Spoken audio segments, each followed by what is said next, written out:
I'm Lejeune, president of the Jacksonville Onslow Chamber of Commerce, and on behalf of the membership and the board of directors, thank you for joining us for our 28th State of the Community Address. This event would not be possible without the support of our longtime sponsor, Jones Onslow Electric Membership Corporation. Thank you, folks, and thank you for being here today. Now, we have several of our elected officials or their representatives with us today, and I want to recognize them and thank them for their hard work and service to our community.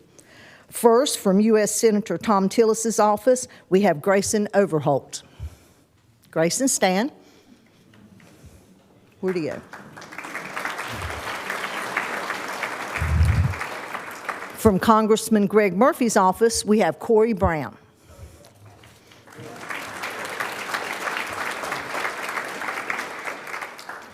Onslow County Commissioner Chairman Tim Foster.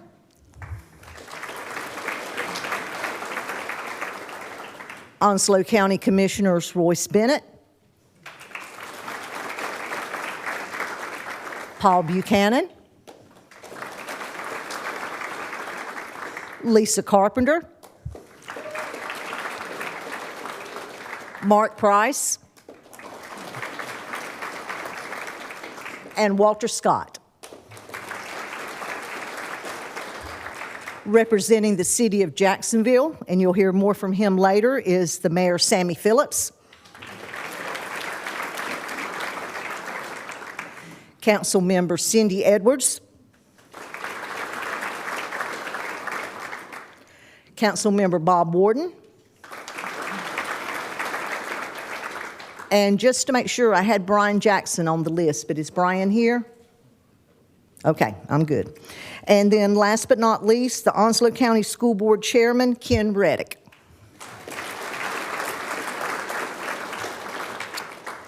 This year's chair of the board is Anne Marie Raymond, and she's the Chief Advancement Officer of One Place, and she has a few remarks that she would like to make for you today.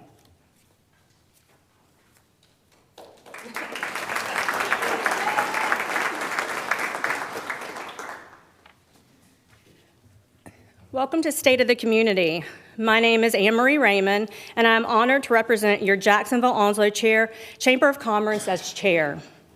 On behalf of the board and our staff, thank you for making time and space to fill this room to talk about our amazing community.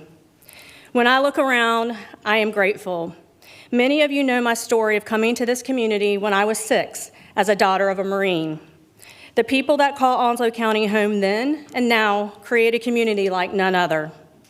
Our Chamber of Commerce vision is to be recognized as a model in building partnerships that encourage business growth and sustainable community development. As the Chief Advancement Officer of One Place, I get to experience the investments in our work from so many of you in this room. We know that it takes government, advocacy, business, and philanthropy to solve problems for our children and families. When we bring together these 4 segments, business can grow and our community can continue to adapt. The world is changing at a pace like none of us could have ever anticipated.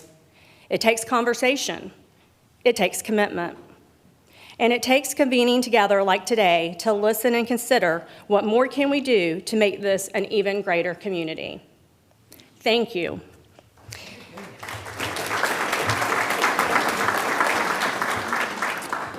With appreciation for our sponsor, I invite Gary Ray, CEO of Jones Onslow Electric.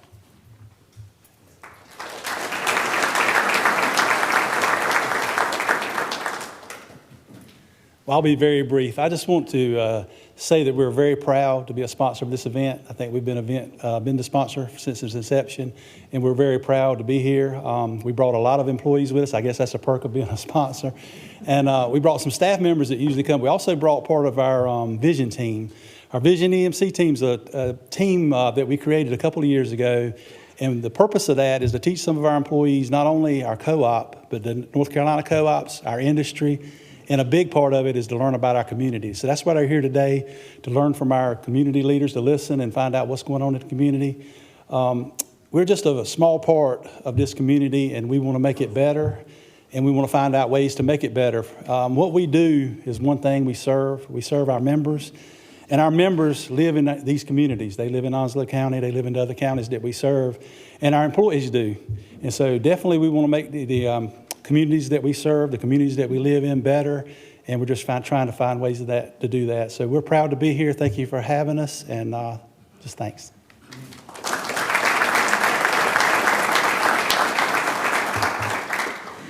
So in the chamber tradition, we're going to bless the food that we've already eaten. So I would like to invite Reverend Joel Churchwell from Sandy Run Missionary Baptist Church to lead us in prayer and our pledge. Reverend Churchwell.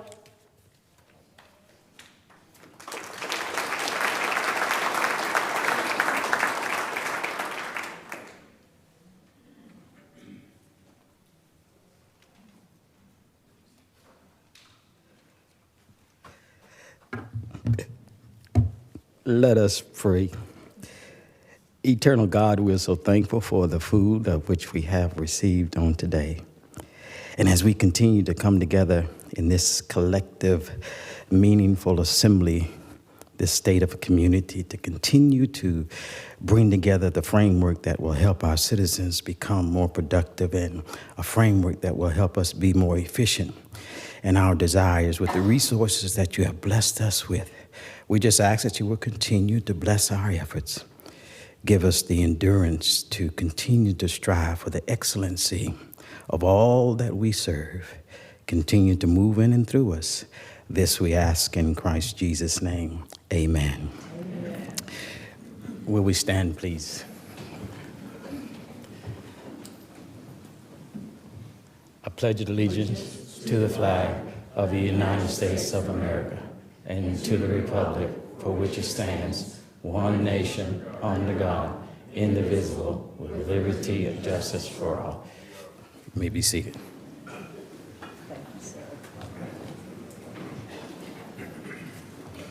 All right, folks, it's time to start the show.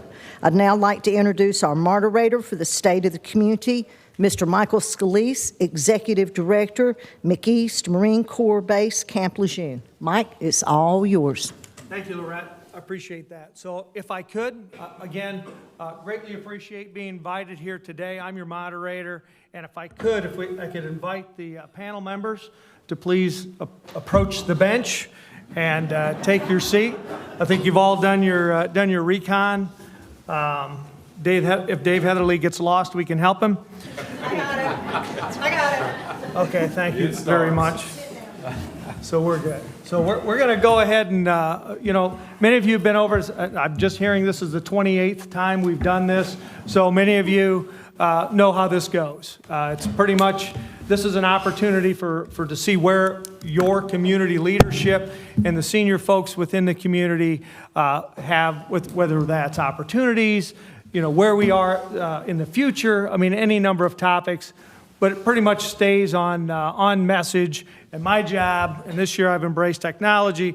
I got my little time thing, and I asked the panel members if we could keep our comments to 3 minutes, and that's really why I'm here. But at the end of the day, we're already starting with a good start. There's no bomb threats at the Furniture for Less like we had 2 years ago. So I think what I'll do is we'll go ahead and introduce our folks. Let's start all the way to the right and bring it on in. My boss, Colonel Ralph Rizzo, Commander, Marine Corps Installations East. Thank you, sir, for being here. You have next the Commanding Officer of Marine Corps Air Station, New River, my good friend, Colonel Burnett.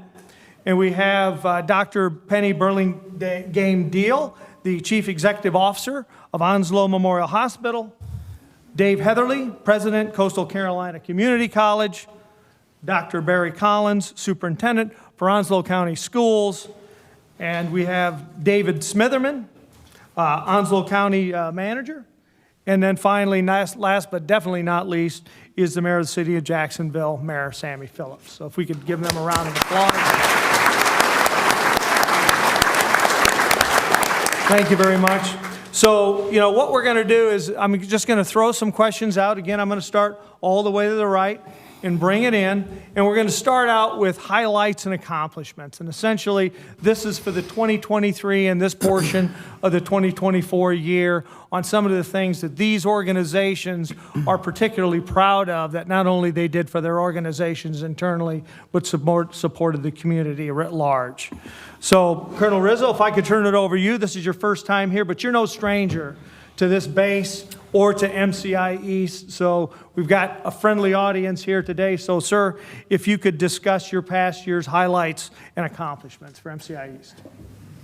Thanks, Mr. Scalise. Mike, I appreciate it. First and foremost, I want to thank the committee in Onslow County for having us here today and allowing us to participate in this event, to talk a little bit about what's going on aboard the installation and what we see coming. As Mike said, we do consider, my wife and I consider Eastern North Carolina, and particularly Camp Lejeune, home.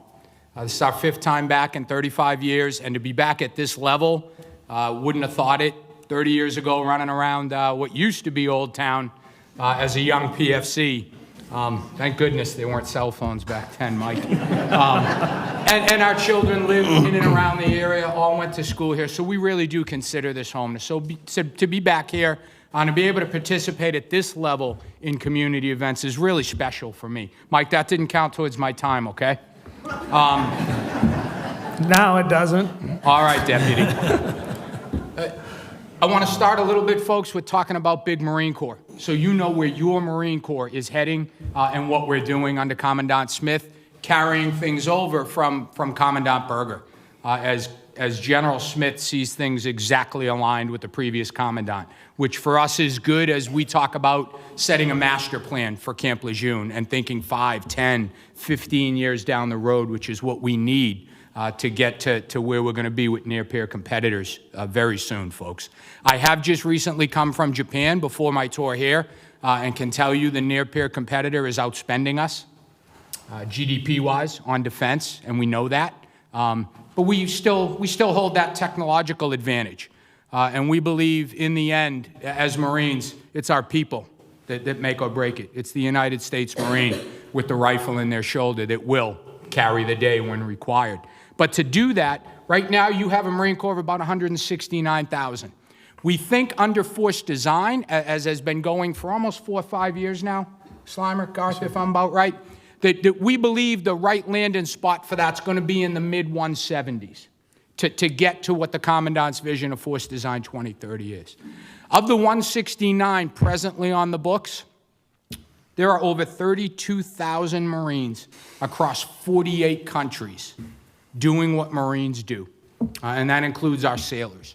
Now, that being said, they're forward deployed from a home duty station, much like a Camp Lejeune or a New River. So their families and the concerns that we have as the installation side of the house to take care of them are very prevalent for us. When we talk about a place like Camp Lejeune, we were talking with Mr. Mayor at lunch here, we do have a fence and a gate, but it really isn't there to keep people out. Because 70% of our population, Marines, sailors, their families, our civilian workforce, which makes up the preponderance of the installation command, live outside the gate. They're buying homes. They're eating in your establishments. They're going to your schools. They require CDC. They need the same things that we need as a nation and are short on when it comes to wellness and mental health and resiliency type counseling. And we rely on the community to provide that. So Big Marine Corps, that's where we stand a bit. As far as your Marine Corps base, Camp Lejeune, I'll let Garth speak to New River. We have no problems in the Marine Corps, and certainly not in 2MEF, with retention. Marines want to stay in. We make retention mission every year. The Marine Corps has made recruiting, which is, kind of tough these last couple of years if you've been following the news, folks. But the Marine Corps in general, we don't have those problems. And that's a good thing. It's indicative of the relationship we have here when we watch 2MEF crush their retention mission, meaning the Marines we want to keep. Marine Corps will tell you we recruit the best. We only want to keep the best of that. And they want to stay. Retention is high in 2MEF. That rests on your shoulders as well as ours, folks. It means Marines want to stay. I will tell you, I enlisted 35 years ago to do 4 years and get out. I have failed miserably at that plan. They enlisted Ralph Rizzo. They retained my family. So I'm going to stop there, Mike. Thank you, sir. Appreciate your comments. I'm going to turn it over to Colonel Burnett Slimer. Yeah, that's his call sign. It's a story for some other time. It's all for you, buddy. Thank you all very much for the opportunity to come here and speak for the second time. As the CEO of New River, I think I've probably got the best job in the Marine Corps, no offense, sir, but at the 06 level, as a colonel command and the ability to come here where we have probably the best community relationship with any installation and community in any of the services, and I'm willing to bet a paycheck or two on that. We are in a great spot. Like Colonel Rizzo said, a lot of the things that we're focused on now, and Commandant Berger and now Commandant Smith we're focused on is not just the challenges we have in our profession and our primary duty, which is locate, close with, and destroy the enemy by fire and maneuver, but how do we do that as an evolving society? And the Marine Corps is really a cross-section of society, but Marines are different today. And families are different. We used to enlist young, single Marines. We're enlisting younger, married or otherwise accompanied Marines that have a lot of families and things that we didn't see. So the force is changing. There's a lot of things that we have to do as a service to change that.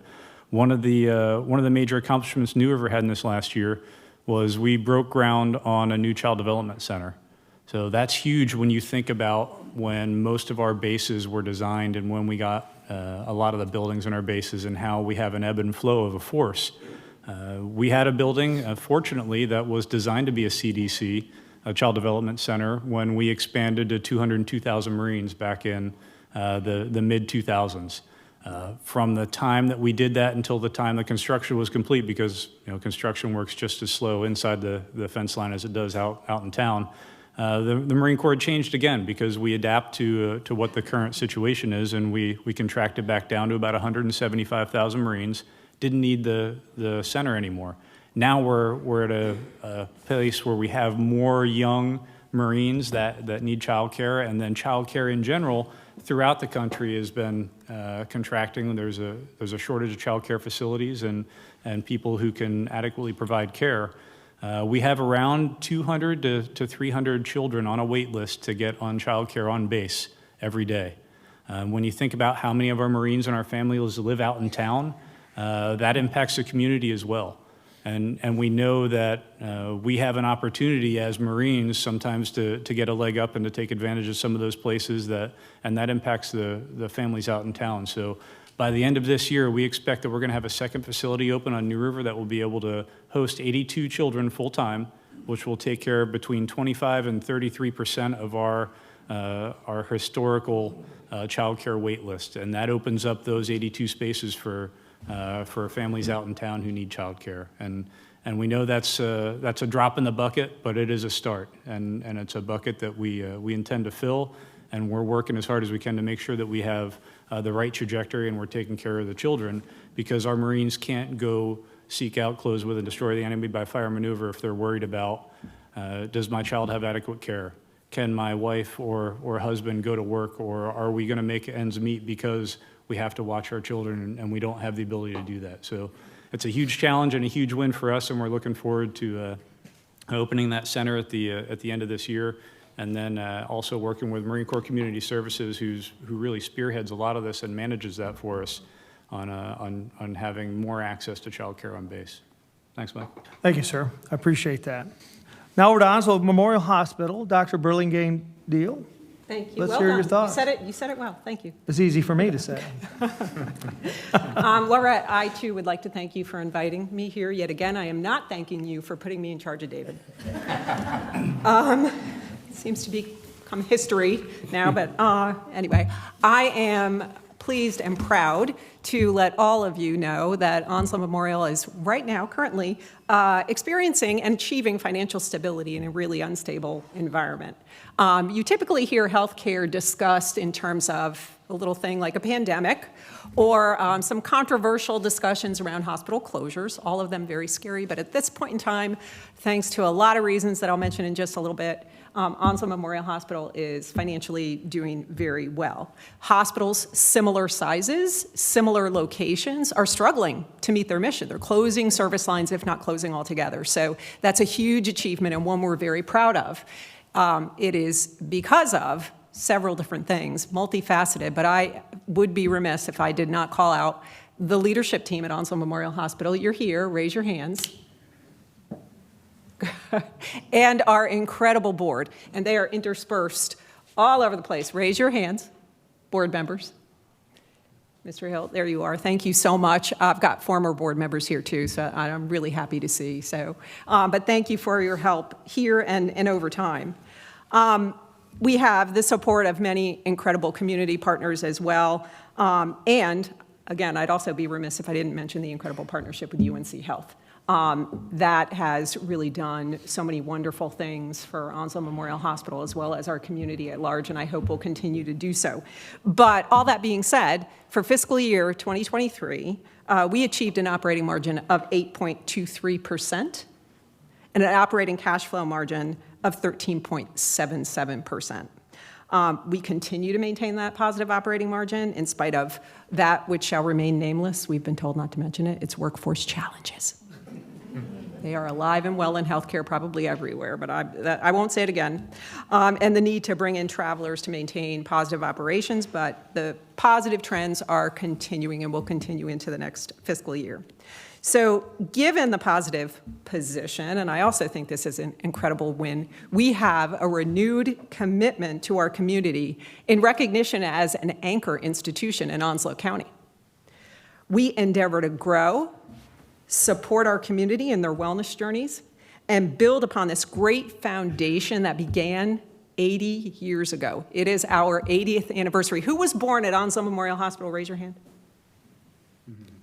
Okay, so we birth county commissioners and we birth mayors. I would like that recorded in the minutes, please. But we've been here for a long time. We want to be the healthcare resource for all of you, for our community, and we continue to bring that as a priority for us. I'll also say that we've accomplished all of this in the past year against a backdrop of $54 million in uncompensated care to our community members. We provided last year $54 million in uncompensated care. That's of which $18 million was charity care. So we appreciate our community. We're here for you, and I think that is one of the reasons why we went to a strategic plan that included community awareness and perception. You'll see that of late we have really pushed very hard to make sure that the community is aware of that 80th anniversary, most definitely, but we're here for you. And what is Onslow Memorial Hospital about? What is it about? Public service announcement, if you need a speaker at a professional association or a civic association, we're here for you. We're happy to tell the Onslow story. So thank you so much, and thank you for all your support. Thank you, ma'am. I appreciate that. Over to the Coastal Carolina Community College, Mr. Heatherly, sir. Thank you, sir. You're looking great, buddy. I wish I could say the same for you. Thank you, Lorette, for yet again coordinating this event, and a special thank you, as we already have indicated, to Jones Onslow EMC and all of your staff for supporting us in this effort. I think it's a very worthy cause and serves our community quite well, and your continued support is very much appreciated. It's good to know that our moderator thinks he knows what his job is. So that is yet to be seen. There will be evaluation forms distributed at the end of the event. Dave, I love you, buddy. I mean, look at him. He looks like Ernest Hemingway without all that genius baggage. Okay. And it's Penny's job to... I can't reel him in, guys. I can't do it. I'm just going to throw the gauntlet down now. Okay. It's been a good year. at Coastal Carolina Community College. As many of you know, we had our graduation ceremony last month on the 11th on a Saturday morning. Many of you were there. We very much, including Penney, my colleague here next to me, who happens to be a graduate of Coastal Carolina Community College from our nursing program, and I won't tell you how long ago that was. But it's always a pleasure to have her at our graduation ceremony because it is a clear message to our students just what the potential is upon graduating from Coastal Carolina Community College, and she is certainly an example for which all of them aspire. And so thank you for being there. We very much appreciate it. For many years, let me just, I hope this doesn't get old for you, but for many years, there's a report card for the 58 community colleges within the state of North Carolina. And I'm pleased to let you know that this year, there were 2 at the top of the list of the 58, and your community college was one of those 2. And in that is clearly an indication of the great job that the faculty, support staff, and certainly this community provide for our students. Those measures indicate not only their performance while they are at Coastal, but also it's a measure of how they perform upon transferring to another institution or upon entering the workforce. So we are very, very proud of that. We are also proud that we continue to maintain what's referred to as a friendly school for our military and friendly for our military spouses as well. And so we do continue to hold that up as a major priority, especially since you'd be hard-pressed to find a student in one of our classes that is not connected to one of the bases in one way or another. Our students, as you know, attend classes on campus, at Camp Lejeune, also Marine Corps Air Station New River, and online. So it's a pleasure to have our warriors and their families participate to the level that they do.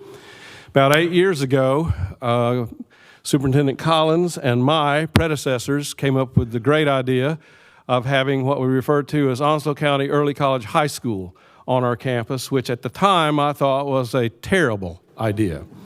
And that just goes to show you that yet again, I was wrong.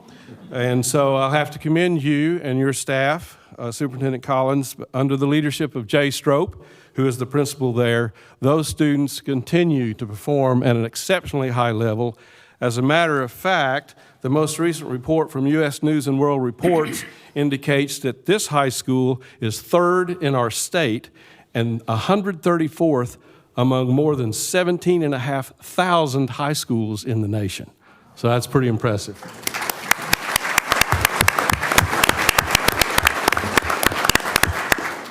Demand remains high in many technical and vocational areas. As a matter of fact, we've actually seen that change since the pandemic. There were, as I might have reported to you in the past, 2 programs that even with the drop in enrollment over that period of time continued to increase. One was dual enrollment with our high schools. We do see more and more high school students opting to take college courses upon the approval of their principal while they're in high school. And they can get college credit, which they can use later. And the other was with short-term workforce training, such as power line technician, for example, Mr. Ray. So those programs, we still see more demand in the technical and vocational fields. And we actually this year obtained a grant to help us expand our nursing program, Dr. Burlingame deal. So we do anticipate that we will be adding 10 more slots to the nursing program in the very near future. We also just recently hired an additional welding instructor. We're turning welding students away. We will be doubling the intake for those available seats this fall as well. We are seeing that students are opting more and more for seated classes, but certainly not to the level of the pre-pandemic levels. So what we're planning, along with my VPs in the back of the room here, is renovations for a lot of those lecture spaces that are now vacant and converting them to lab spaces or modernization for lab spaces and such programs as electrical systems technology and electronics engineering technology. Time, Mr. Italy. And I told you he was doing his job, and I might have been wrong, but I am going to be remiss if I do not point out just how supportive our county commissioners have been over the past year. They just recently deeded over the property at Georgetown training site that is long overdue for training for our first responders, in particular our firefighters. They are also funding the second stage of the renovation of the LRC, which is the C. Lewis Shields Learning Resources Center, and we will soon be beginning construction on a long overdue Veterans Center on the first floor of that building. Thanks to our county commissioners. Sorry, Mr. Moderator. Oh, thank you, sir. I appreciate it. You've got a great singing voice. Dr. Collins, save us.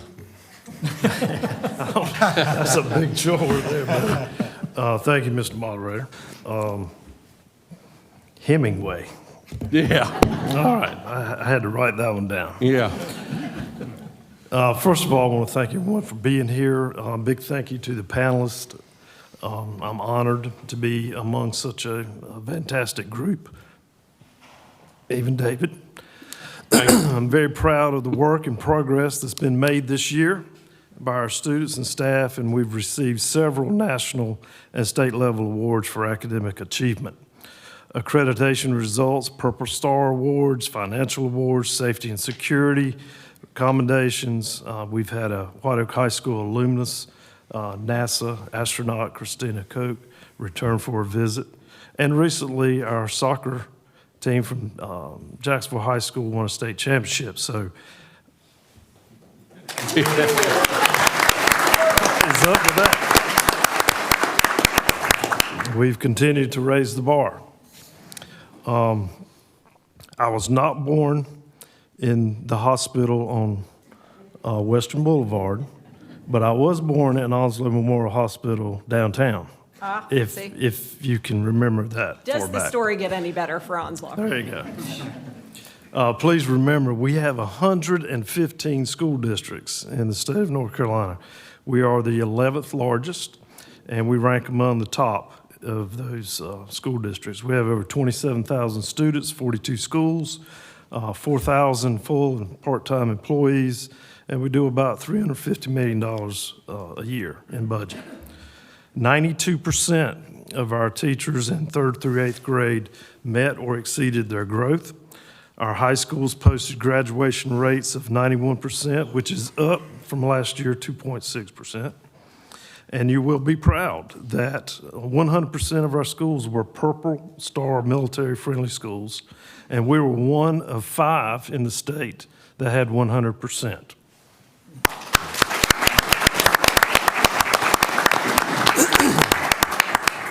As determined by the North Carolina Public School Forum, Onslow County Schools has one of the highest return on investment rates in the state. We are also #1 district, the first to have a MOU with the school resource officers. And I want to stop here and just say that was a 30-year project we started way back. And I want to thank Sheriff Thomas and Chief Unero and also Ernie Lee for their work with that and that continued support. This year, overall, our ranking improved by 15%. Our scholarship offerings this year were over $21.4 million for our graduates. We do a lot of collaboration with our county, city, and community. We just recently had the Aquatic Center that was approved by our board with the YMCA, so that partnership is coming together. We've got new construction going on, Woodland Elementary School. Some of you may remember the old Tabernacle site on Belgrade Swansboro. That's where the new school will be located. It's coming out of the ground, and it's well on its way, and we're going to be opening the doors to that school in August of '25. And again, Jacksonville High School girls soccer, 3A state champions, and also don't want to forget Kamari Brown from White Oak High School, who won the state 3A championship in discus.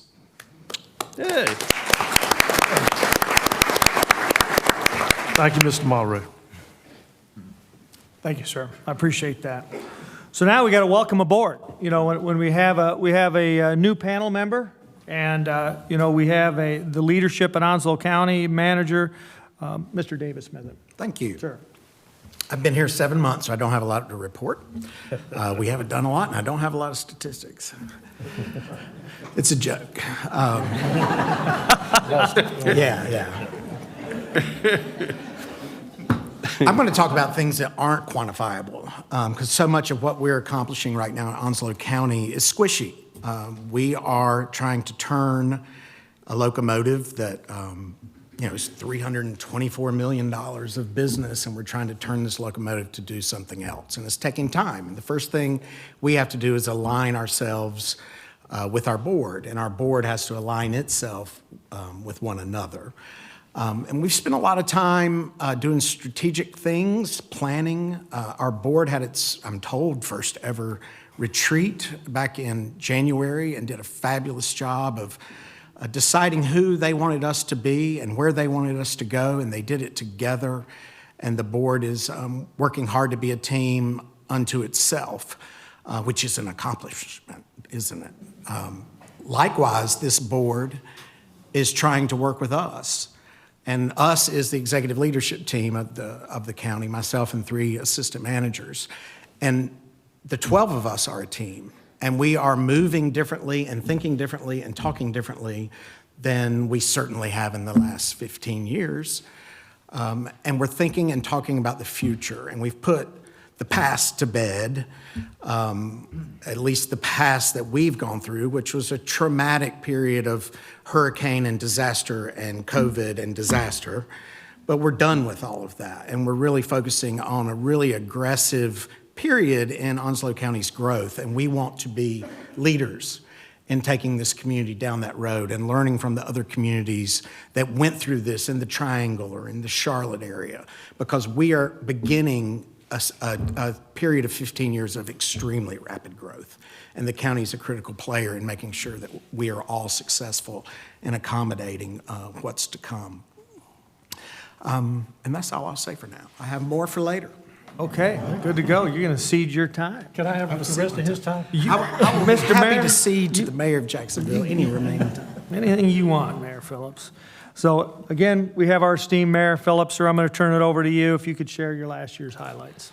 Well, first off, thank you, Lorette, and your crew for putting on such a great community event. I really thoroughly enjoy coming out here or coming to your venue every year for this and sharing with you what we do at the City of Jacksonville. Back in the God, I'm dating myself here. At least 60 years ago, I remember one of the local radio stations, I think it was WJNC at the time, had a slogan that they used. It was Jacksonville, the city on the go. Well, if I was going to change that now, I would say it's Jacksonville, the city on the grow. Jacksonville is growing just exponentially right now. You go anywhere in Jacksonville, you see new construction, you see a new business opening up. And we're so proud that we're able to do that and attract those businesses because, we have a huge population to serve, not just inside the city of Jacksonville in Onslow County, but we also have our partners on Lejeune and the air station also. I do want to talk about some of the things that we have accomplished this year.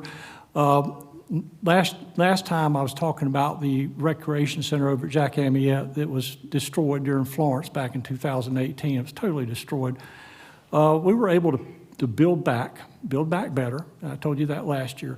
But this year we kind of added a little pizzazz to Jack Amyette. And what that is Eli and Arlen Patino, they are residents here in Jacksonville. They come up with this great idea to bring baseball to Jacksonville.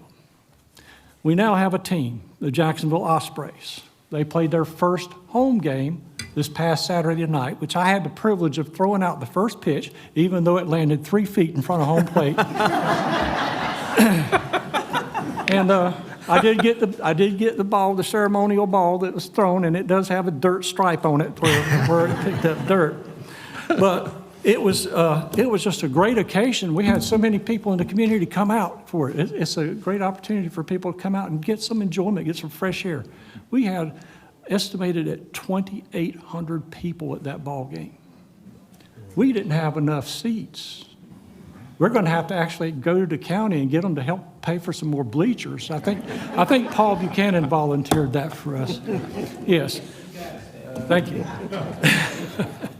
He's great. He's great for the community. He helps us out. But anyway, everything went well except for the hot dogs running out in the third inning. And for one of our city council members waited in line for 1 hour, and she missed out by 2 people in line getting her hot dog. Did you get the bun with the chili and the mustard and? Okay, you didn't want a wish dog. Okay, no wish dog for Cindy. All right. But anyway, that was great. And if you ever get an opportunity to go out there for $10 for a ticket, go out there and watch a baseball game. It is really high-quality baseball. These are college kids that are playing summer baseball, and they're from all over the country. We have families here that are housing them during the summer. And the field over at Jack Amyette, for those of you that played baseball on Jack Amyette in years past, it's nothing like what it was. This looks like a real baseball park now, minus the number of bleachers we need. But anyway, go out and watch the base game. has some extra ones. Do they? Yeah. Maybe we can borrow them. Okay. Also, last time I talked about the 400 acres that we purchased out in the Williamsburg area. Now, I do got some of his time, right? So we did conduct some statistically valid surveys to get an idea from our stakeholders and residents what they wanted to see us do with that 400 acres that we purchased in Williamsburg. Well, we got our survey results back, and the needs that we have identified, and when I said stakeholders, I'm talking about Sports Commission. I saw Scott here, and some of the other organizations, some of the schools, and also at some of the city events that we have throughout the year. We got these results back. Here's 4 of the things that were identified that people want to see. A public pool. Okay. Trails and greenways, which we've got some, but we could use some more. An indoor sports and events center. And additional rectangular playing fields. We have completed the master plan in this project, and we are set to go into design sometime this summer as far as a indoor, multi-purpose facility. This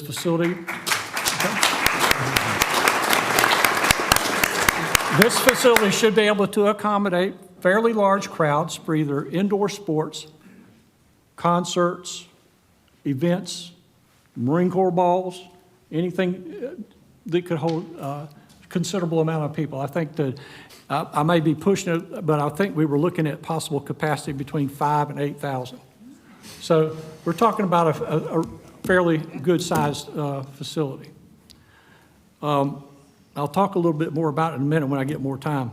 But You're running out, Mr. Mayor. yeah. One more thing is we did pass our 2025 FY budget this year with no tax increase. I also want to mention, because I know our fire chief is here, we did open up a new fire station number 4, after the county kicked us out of ours over there on, in the Commons. Sold us a dog. Boy, we saw them coming, didn't we? Anyway, we just built that fire station, 15,000 square feet for $8.4 million. The nice thing about it is they got the dog. We got a nice location where they can access various points within the city very fast. You can come over and take a shower if you want to. But they can access a lot easier, get out on the Western Boulevard and still serve the Commons very easily. And with that, let me also add that it's really a good accommodation for our firefighters who were in cramped quarters over there in that other facility. Anyway. Thank you, Mr. Mayor. I appreciate your comments. I'm sure we all do. So we're going to shift gears a little bit, going from what we've done over the last year, and we've got some challenges and opportunities that each one of the speakers are going to be able to talk at. So I'm going to head back down to the end of the table to speak with Colonel Rizzo. Sir, your comments? Mike, thank you. Before I get started, I just want to say you've completely lost control of this event, Mike. When we talk challenges and opportunities, folks, I'd like us to look at the installation for what it is, a power projection platform. Okay? So I want to hit on 3 areas that we consider both challenge and opportunity, because in the vein of then General Mattis, never waste a good crisis. right? And there's always a way to learn, some lessons to take away from those things. As we move forward, there's 3 areas we focus on in the installation when it comes to challenges that present opportunities. That's extreme weather events, encroachment, and then the last one is external threats. And again, I want to talk from the power projection platform. Think of our installation like an immovable aircraft carrier, from which combat power deploys from and redeploys to rearm, refit, and get ready to go again. It's the things in between that we do for the installation. For those that were at my relinquishment of command, I said my #1 priority is, and this has not changed, is MEF's readiness and ability to project combat power at the time and place of our choosing when this nation decides to do that. And these 3 areas we look at, we're currently tackling now under what we call the Fight the Base war game. So an operational planning team has been put together. And that certainly is not in a vacuum. That is one of the greatest examples I have of partnership right now as we bring in the local, state, and federal agencies to help us identify and solve these problems that are presented in the war game. So we're talking about rail and port authorities, which we need to get this MEF out of town. We're talking about National Guard. Of course, the local and state law enforcement, fire, emergency services are all tied in with us because we understand that storm does not determine whether it's just going to hit our installation or it's just going to hit Jacksonville. And we understand that we need to be up and running as quickly as possible to project that combat power. When we talk about encroachment, I want to tie that back to some challenges presented by force design.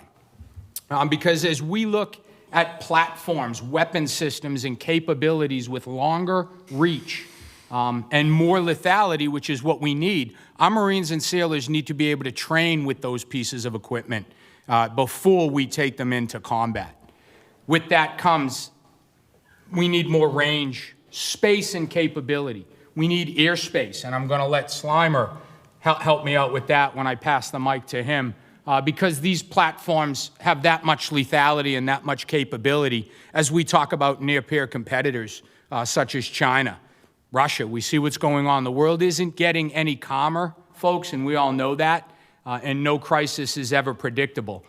So we need those kind of things as we talk, again, destructive weather, no matter what it is, destructive weather, encroachment, the ability to train or not. We must be able to sustain and take a punch, get up well before the 8 count, and deliver blows when and where the nation says at the time and place of our choosing.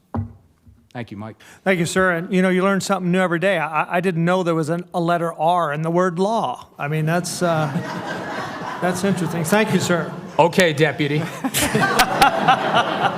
You know, I got to go home after this.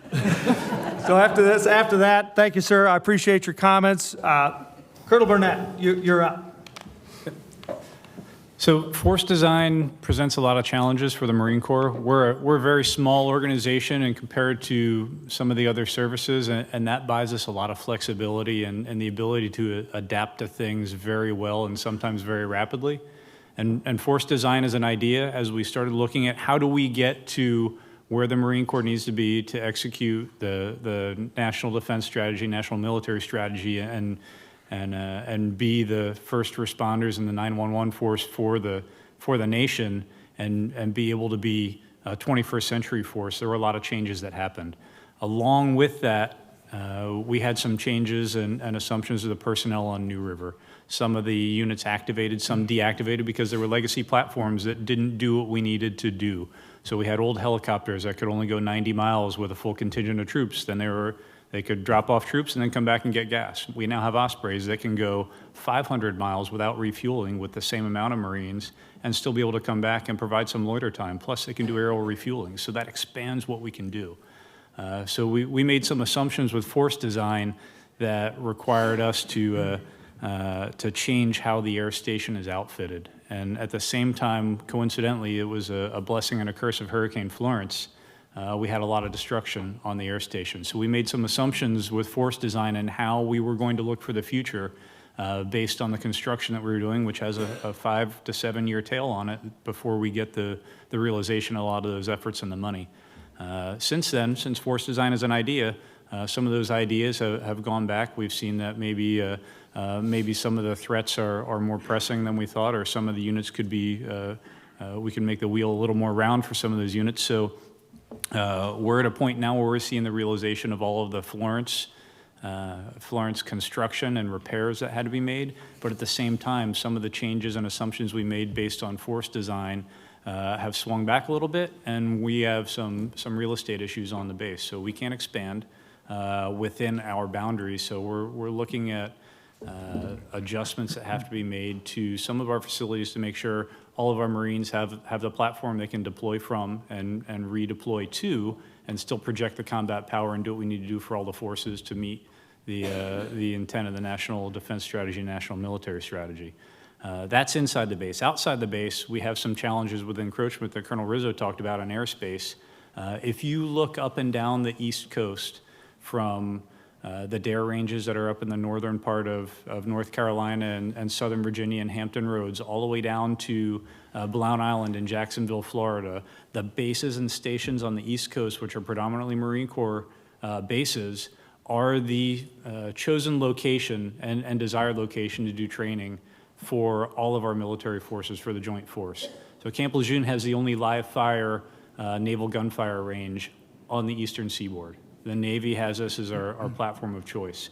All right, the Air Force, with all of its fifth generation fighters and some of its space type things and its satellite and cyber things, they all want to do things on the East Coast. That prevents us from being able to do what we want to do if there's housing facilities coming up next to some of our live fire ranges. So we have a very, very good community here and a very, very astute agency over at Mickey East that is working with the local communities to kind of mitigate some of the encroachment with agreements that we're working with out in town for easements, and we're making sure that our new platforms still have the ability to train and people still want to come here to train. And take advantage of the great areas we have here, both to grow outside the fence line, grow inside the fence line, and still be able to execute the missions we need to do. So it's a whole lot to put together and be able to make sure that all of that can happen. We've been able to do it inside the fence line with some of the changes in force design, and we're also doing it outside with the encroachment and the new requirements for airspace and live fire training areas in the GISRA, the Greater Sandy Run area, and Holly Shelter area, and some of the areas that we're stretching to, and we're even going all the way out past Fayetteville and Fort Liberty and training in some of those locations on a daily basis with our platform. So it's a challenge and it's a great opportunity, and right now I'd say that we're knocking it out of the park with our ability to balance all of those. Thank you, sir. Appreciate your comments. Dr. Burlingame Deal. Thank What do you you. got for us? Would like to say I'm willing to give 30 seconds of my time to find out the origin of Slimer. All of you. Believe me, I we don't know don't if I can say have that that out much loud. time. No. We don't have that much time. You'd have to so. kill me. All right, as I looked across, the challenges and opportunities that are out there for Onslow, a couple things came to mind, and then I realized that they're all interconnected. So one of them you've heard about before, which is mental health, behavioral health, socially fragile population, substance abuse population that we see in our emergency department. The second challenge is workplace violence, which is a big discussion point that's currently out there right now. And then the third is quality metrics and patient experience scores. All very much interconnected, and I hope I can quickly tell you where that comes from. But it all begins with a discussion about the ED. So just to level set, our emergency department has approximately 40 beds. It has 7 safe rooms with video monitoring capabilities, 6 low acuity or super track spaces. And we see in any given year, about this past year, 55,000 ED patients. That averages to about 150 a day. And we admit about 419 to the hospital per month. EDs, as many of you know, serve as a safety net for communities. That's no different here. Under federal law, any patient that presents to the hospital emergency department has to be seen. You cannot turn them away. They have to have a medical screening exam, and any urgent condition that may be there has to be stabilized. EDs, again, are not permitted to turn patients away for any reason, nor would we want to do that as the sole community provider acute care hospital, civilian hospital in Onslow County. Often this leads to patients who come in and may not necessarily be seen for things that would traditionally be considered as an emergency. So all that being said, our ED often has half of the approximately 40 beds occupied with mental health, behavioral health, or socially fragile patients, so half, bringing it down to 20. If another 5 to 10 beds are filled with patients who are awaiting transfer to a higher level of service to another facility, that leaves 10 beds in our emergency department for the average 150 patients seen a day to cycle through. So it may appear that we have some capacity, but it really brings it down to about 10 patients. And you can see, so the first thing is that patients don't like to wait. They don't like to be in non-traditional spaces either. And I fully understand that. So, but because we're working out of potentially only 10 rooms, we may put them in hallways. We may put them so that we can continue to cycle the patients through. Not ideal conditions, not an ideal situation. How workplace violence fits in is that often with that population of mental health, behavioral health patients that we see, it comes with inherently a violent nature to the care that's provided. And so we often find ourselves struggling with how to care for these patients that are clearly here because they're not necessarily capable of making their own decision-making, right? They're not behaving like you and I would. And it does often result in some violent episodes that, what do you do with them, right? How do you handle that particular problem? So long wait times, patient placed in non-traditional spaces, and overall dissatisfaction. When you think about workplace violence, I mentioned, is something that's very prominent in the press right now. It's because of North Carolina House Bill 125, which they're actually seeking to require one law enforcement officer present in the emergency department unless the hospital adopts a security plan implementing a different level of security with approval of the sheriff and police chief. So there's a lot of work going on behind the scenes. I'm actually going to mention that in the next portion of this discussion, a lot of work going on behind the scenes of how we might better serve our mental health, behavioral health, and socially fragile patients in a manner that meets the patient's needs for sure, but also doesn't put the hospital in unsafe, or even law enforcement for that matter, in an unsafe environment. And then finally, when it comes to our quality scores, I just want to make a general statement that the quality scores are necessary, absolutely valuable, invaluable to how our patients in the community looks at our hospital. But it doesn't necessarily reflect the quality of care that's provided. It does reflect perhaps limited resources in the community, whether it's hospice services or mental health resources. We know we struggle with that in the community overall, outpatient resources I'm talking about. So it may reflect things like that that are feeding into where we have challenges or what show up in our patient experience or even quality metrics. Also, by the way, those quality metrics, if you weren't aware of that, it's very old data. Anything that you see published right now is 18 months old. So it's looking at a point in time that's already occurred 18 months ago. It doesn't necessarily reflect what's going on right now. So our challenges kind of remain the same. I don't want to even imply that work hasn't been done around it. It has, and it's actually community work that I'm grateful for. But that's something that we continue to work on to address, and hopefully we'll see some additional work around that going forward. Thank you, ma'am. I appreciate that. And we'll head over to Dave Heatherly. What do you got for us, my friend? I have heard the Slimer story. And trust me, you do not have. I mean, that will not get done in 30 seconds, right, Colonel? No way. But it's worth the wait. All right, we continue to have what I believe to be the two major challenges within the North Carolina Community College system. One has to do with budget stability and the level of funding and the flexibility associated with that. There is a pretty big ask right now with the North Carolina General Assembly in support of your community colleges to the tune of about $100 million in additional funding. What that will do for us, once approved, it will first of all give us a higher level of funding for those courses which are more closely connected to the labor market.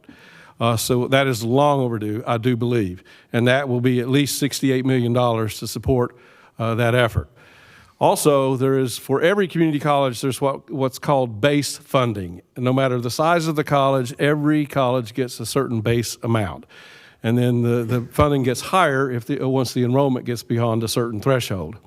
That funding level has not been adjusted for 4 decades. So there's another ask there to the tune of about $24.5 million to support in that effort. There are also other pieces associated with it to give more flexibility and to be more responsive in a more timely fashion when it comes to increased enrollments in a particular year. Our funding is based on past enrollments, not current enrollments. So that is also asked to be addressed. You may not know this, but all tuition that is collected from community colleges is actually provided back to the general fund. It is not kept by the local community college, and local community colleges do not make the decision on what that tuition rate is. That is determined on the legislative level.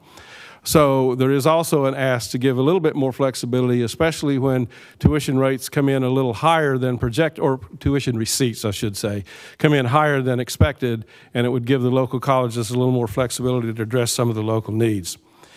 I can tell you that these additional dollars would most definitely provide colleges with the opportunity to be more competitive within the labor market and more responsive to the identified workforce needs. And of course, as always, I would be remiss if I did not thank our representatives, Cleveland, Shepard, and Smith, and certainly Senator Lazzara for their support. That is greatly appreciated. The second major challenge, and this should be no surprise, your community college is approximately 60 years old. We do have a number of aging facilities, as do most community colleges across the state. Right now, we have our second oldest building on campus is our trades building. We're turning students away in automotive technology. We're turning students away in selected allied health programs, cosmetology. That's just to name a few. So I will say, though, that for the first time that I can recall, being as involved as I have over the years in the community college system, Coastal did in fact receive special provision due to the efforts of Senator Lazzara and the vote of the General Assembly. You might have seen it in the paper. $20 million has been provided for the community college for the next major construction project. The challenge for us is what can you actually do with $20 million? Approximately 18 years ago, our newest classroom, believe it or not, our newest classroom building is 18 years old, and that is the Math Science building next to Five Guys over there on Western Boulevard. That building was built for approximately $10 million. I do not believe, Paul, I don't believe you could build another building like that for $30 million today. So I'm not trying to look a gift horse in the mouth. I very much appreciate the $20 million. But the challenge for us, I believe, and I am encouraged by what I'm hearing from our county commissioners, what I'm hearing from our state legislators, as to what's the best bang for our buck. How can we meet these identified needs, especially in those programs where we're actually turning students away? So that will be the challenge for us in the future to most appropriately address what I consider to be the pressing economic and workforce development needs of not just this service area, but the state of North Carolina. Thank you, Dave. I appreciate that. Dr. Collins, your comments? We have 3 major challenges, and that is the growth that's happening in Onslow County, our staffing, which we've all agreed not to talk about up here, and this little thing called AI. Artificial intelligence that we're having to get our head around and figure out how we're going to approach that in an educational environment. So those are the major ones. The growth issue, we're continuing. Our trends are still up. We dipped a little bit this past year, but when you look at the historical trend, we're growing about 300 kids a year.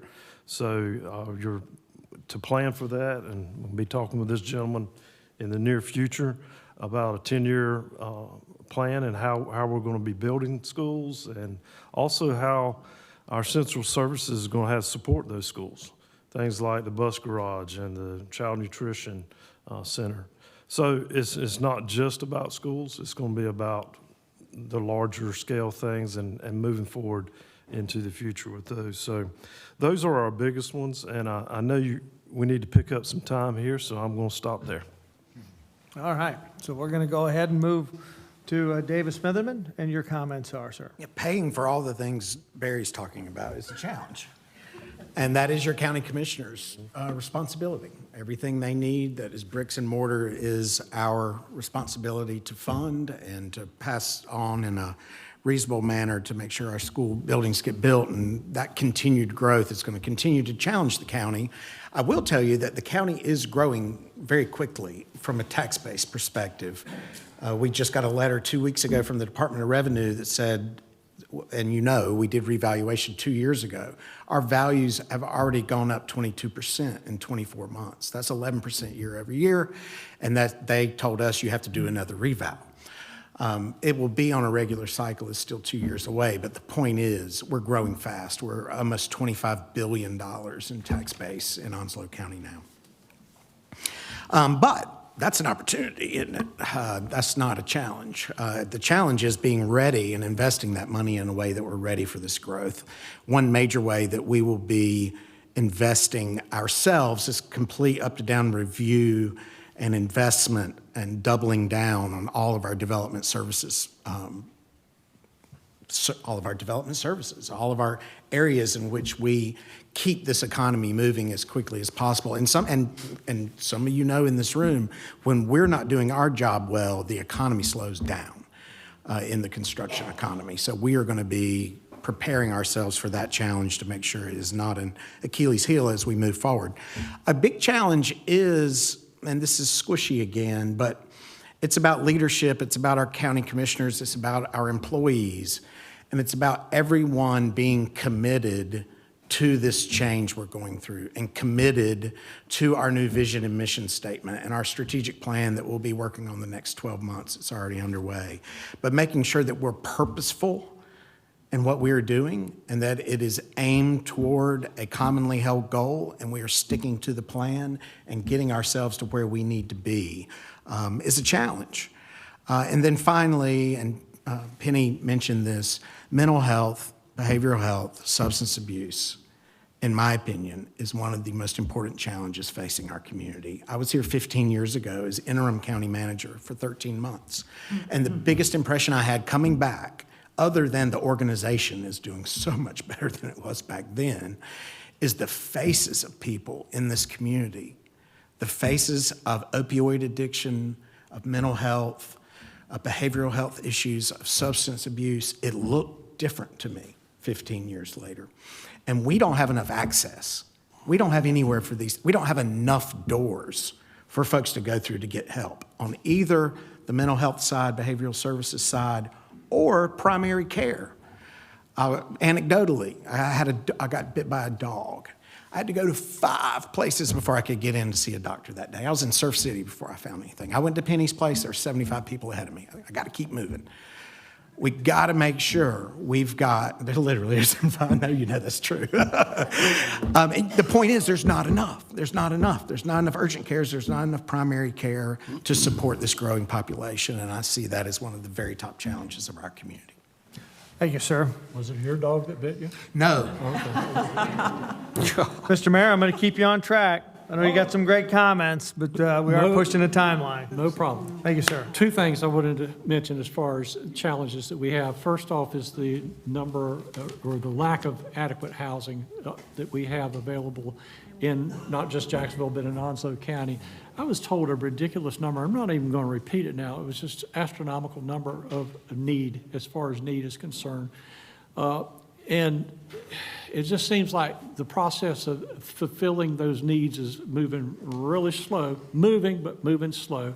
I know that I have notes here that 72 units, we just finished, James Mays just finished up over on Blue Creek School Road, and we got 42 workforce housing units on Gum Branch that are continuing to move forward, 64 units at the Commons that are still on the board. And we're still looking to work with other agencies such as the University of North Carolina Development Finance Investment to identify resources that we can tap into to build more housing. The second thing David was alluding to was on the mental health side with the substance abuse, and this still continues to be a crisis here in Onslow County. You know, we opened the Dix Center a few years ago, and we had some partners at that time, but now we don't have some of the partners anymore.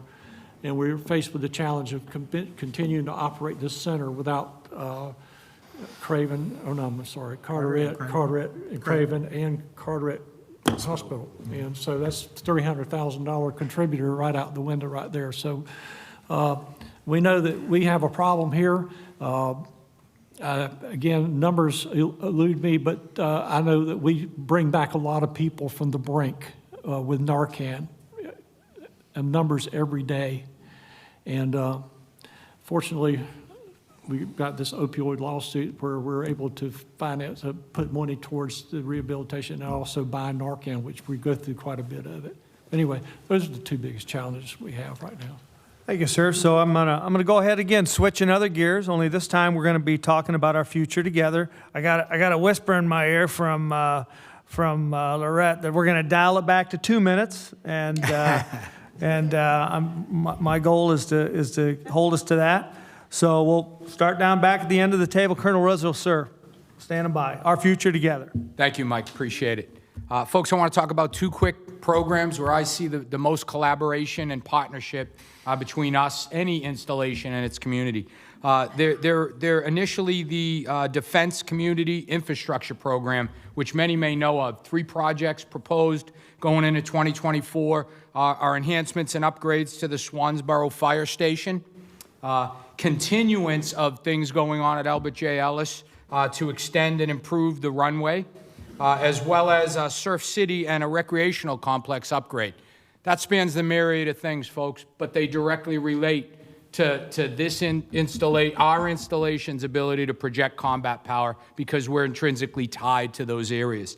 Some future that the mayor and I were talking about fall under the intergovernmental service agreements we talk about. That's our agreements with local fire stations and police to provide services to each other when one of their stations might be out on a call or one of our stations is out on a call. Paramedic services, ambulatory services, those agreements that already exist between the county, the city, and the installation to mutually support each other and our communities. So, Mike, I see a lot of opportunity there to continue to grow and collaborate. Thank you. Appreciate it, sir. Colonel Burnett, what do you got? Since you dialed us back to 2 minutes, even if I take Mr. Heatherly's time, I couldn't get through the story of how I came to be Slimer. So we're going to have to hold that for another time. Copy. Just to add to what Colonel Rizzo said about IGSA's intergovernmental service agreements, we've seen some areas that we have a real opportunity to take advantage of some opportunities to train and do better together. Marines are really proud, and we don't like to ask for help, but there's things that we're not good at. And a lot of that has to do with how we look at the next fight, and that includes fighting from our installations and not having the luxury of sanctuary that we had in previous generations. So things have changed, and we have to change a lot of what we do to make our facilities harder, more resilient, whether it's things like cyber or some domestic threats that may come about.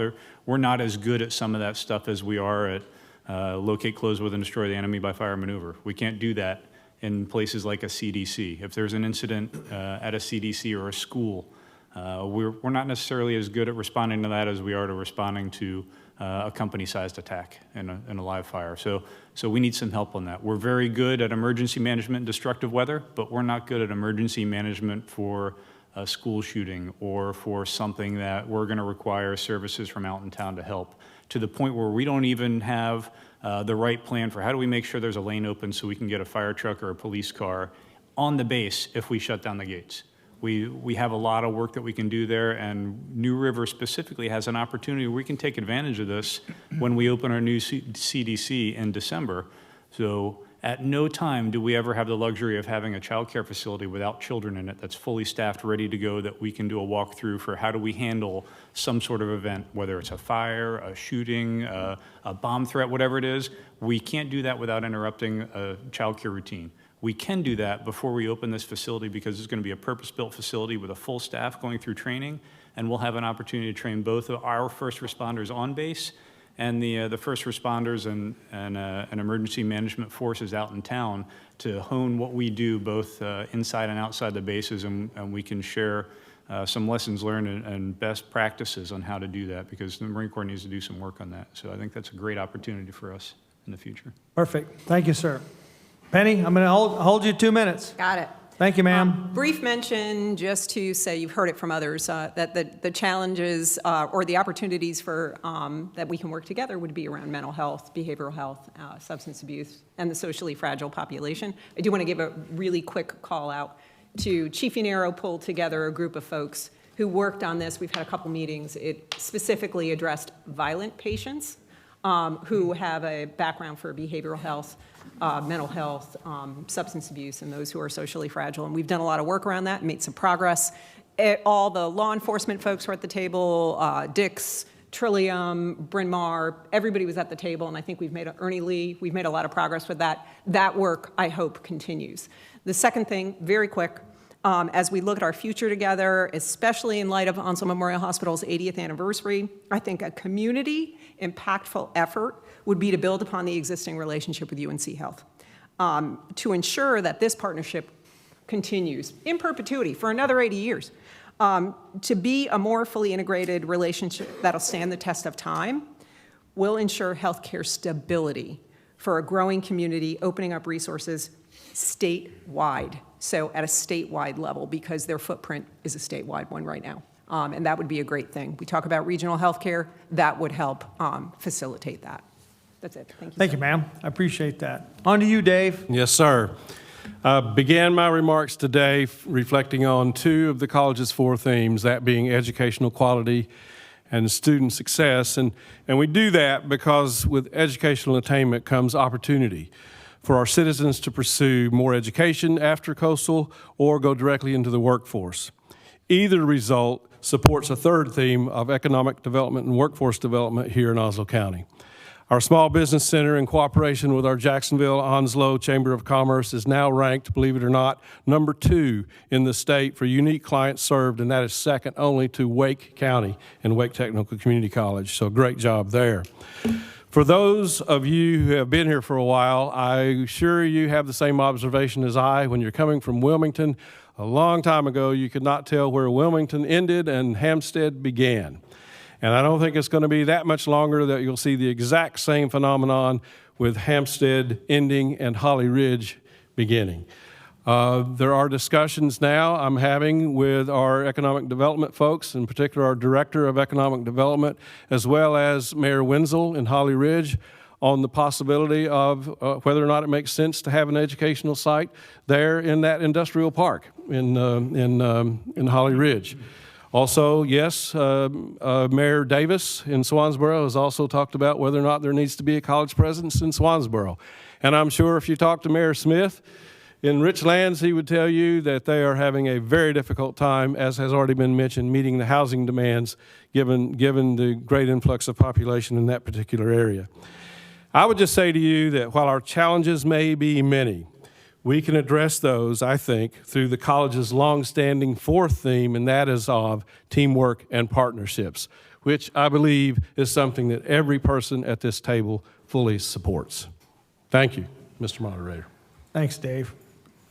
You nailed it. Dr. Collins. Thank you, sir. I get asked quite often by superintendents across the state about our funding formula with our county commissioners. As you know, we receive local money through the county commissioners. And we have a very unique situation here in Onslow County in that we have that funding formula, and it was built over time and relationships that were built. And it is a unique situation, and we're very proud of it, and we want to continue that. And it's something that we can be proud of, okay? Again, superintendents across the state and county commissioners have asked us, how do you do that? And it is about relationships. It is about building relationships, building trust, and getting the right people in office, too. I'll go ahead and say that. Some other things that have happened recently, of course, the Aquatic Center, I think that's a perfect example of our city, our county, nonprofit organizations working together to better the community. And of course, we've already heard this afternoon about the Jacksonville Ospreys baseball team, and we're very proud of that, and we want everyone to continue to support that and come out and be a part of that. And it's not just a city thing necessarily, because we had people from all over Onslow County coming to that. So we're very thankful for that as well. Thanks, sir. Appreciate it. Dave, you're up. When I got here 7 months ago, I told the board there was 3 things I was going to talk about out in the community. They were external relationships, the importance of strategic planning, and culture and recreation. I've talked a little bit about strategic planning. We have not been great partners all the time at the county, working with our peers, working with nonprofits, working with the city, working with whoever. But there are so many opportunities for us to get synergy when we work together. One big area that I look forward to collaborating with the city on is our mutual interest in cultural and recreational opportunities for our greater community. It is one of the top priorities for the Board of Commissioners right now. We have put away a lot of money in this budget to understand where our needs are and where our opportunities are. I see major investments in our future in Hines Farm Park, in Onslow Pines Park, an expansion of lots of facilities throughout the county. But the crown jewel of that idea is a new cultural resource center downtown on our Johnson Street property, which was my project 15 years ago to put a county government center there. Well, it didn't make it. So now that we have this piece of property that we put a lot of money into right next to our neighbors, how about having a new library? How about having a really great library downtown Jacksonville and working with Jacksonville to understand the needs of the people in that immediate area and having additional cultural resources through the services that we provide, and being a resource for the people of Jacksonville and a central point for all of the people in Onslow County to take advantage of what I believe should be the pride of our community, which is a new library and community resource center. I don't know that I'm supposed to be talking about it out loud, but in my vision, and that I've talked to the board about, is I see a community-wide bond referendum where we all get together and decide we want better amenities in our greater community. Another great collaboration that I'm really excited about is with economic development. See, I got short on the first 2. You got it taken. Economic development, we're an abnormal economic development place. We don't have the same infrastructure as other places to go buffalo hunting, let's say. We have an incredible retail world in the city of Jacksonville. So the city and the county and ONWASA have all partnered together and are funding a new strategic plan for economic development with JOED.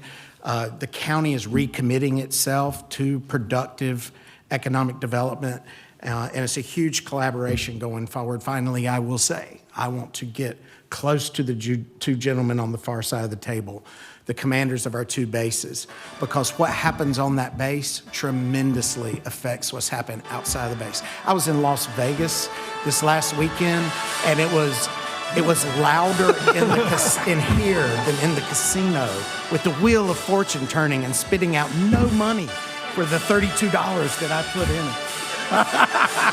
That's the read off of the Oscars. I look forward to working with the base on these incredible human services issues that we're dealing with, and we need some help from the federal government. Dave, I appreciate that, buddy. I Googled that for Dave Heatherly, but what the heck? Mr. Mayor. Lorette, here's a note. Get a gavel. That's right. Yeah, get a gavel. Or a gong. Gong would be good. Collaboration is everything as far as getting things done in our community. I'm going to try to be as fast as I can here. First off, I want to commend or tell you that One Place provides such a valuable service to this community. And I know the county, I know Jacksonville donated $1 million towards building the new facility there. You all take up so much slack that the city would probably end up having to do on our dime. But being an advocate for children and families is a great thing, and y'all do a wonderful job of it. The swimming pool, YMCA, going to build a swimming pool. These guys, the county guys, the school guys, us guys, the state and federal government and everybody else is going to pitch in and try to build this facility. Our lawyers hammered out a pretty good agreement that would benefit a lot of, not just members of the YMCA to use the pool, but, you know, the general public also, which is a good thing, you know, especially since you're using the public's money to finance it. I'm moving fast here.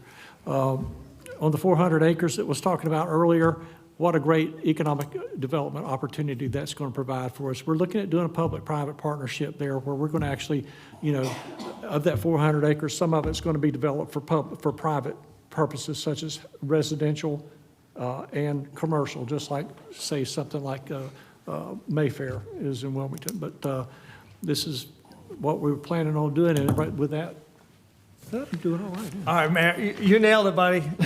You nailed it. So I'll be quick. Other than everybody, I appreciate all your comments. We'll wrap it up. Lorette, thank you again for giving me the opportunity to be a part of this organization, and on to you. Thank you so much. And Mike, 2 minutes, Lorette. I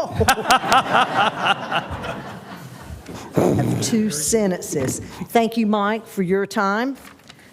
Thank you to our signature sponsor, Jones Onslow EMC, the chamber staff, Olivia and Ashley, excuse me, but Lachey's in the house, so she helped too. Onslow County Government and their media services, and last but not least, Smithfield's Barbecue. Ladies and gentlemen, we stand adjourned.